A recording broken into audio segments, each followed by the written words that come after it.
Club বিশ্বকাপে আর্জেন্টিনার jersey পরে ভাইরাল কোরিয়ান ক্লাব। চলুন বিস্তারিত জেনে আসি পুরো ভিডিওতে। ক্লাব বিশ্বকাপে দক্ষিণ আমেরিকার ক্লাবগুলো দুর্দান্ত খেলেছে। ইউরোপিয়ান ক্লাবগুলোকে তারা নাকানি চোবানি খাওয়াচ্ছেন। তেমনি আজ উলসানের বিপক্ষে 4-2 ব্যবধানে জয় নিয়ে এসেছেন ব্রাজিলিয়ান ক্লাব। তবে এই ম্যাচে আলোচনার কেন্দ্রবিন্দু ছিল উলসানের জার্সি।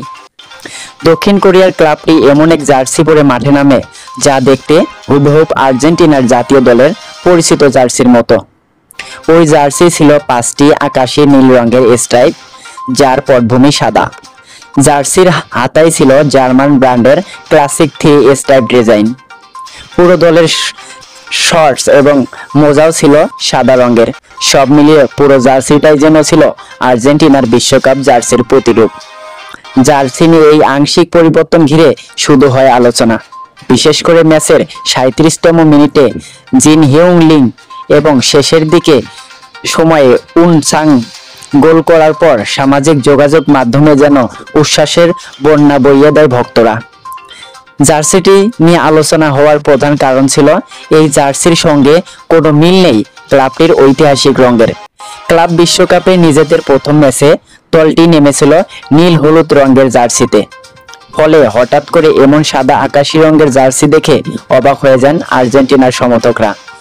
অনেকে মনে করেন এটা যেন লাতিন আমেরিকার বিশ্বকাপ দলের ছায়া।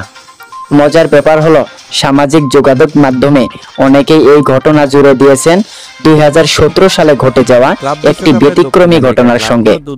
সে বছর ইকুয়েডর কুইটো শহরে ম্যাচ খেলতে গিয়ে আর্জেন্টিনার ক্লাব অ্যাটলেটিকো তুকুমান লজিস্টিক সমস্যার কারণে বাধ্য হয়েছিল আর্জেন্টিনার অনূর্ধ্ব-20 দলের জার্সি পরে খেলতে। এদিকে ব্রাজিলের ক্লাব বিপক্ষে খেলায় উসানে এমন জার্সি পরাকে ঘিরে তৈরি হয় নানা রকম মিমস। সামাজিক যোগাযোগ মাধ্যমে কেউ কেউ বলেন এজন্য আর্জেন্টিনা বনাম ব্রাজিল, আর কেউ লিখেছেন কোরিয়ান এসকালানোতে মাঠে নেমে গেছে।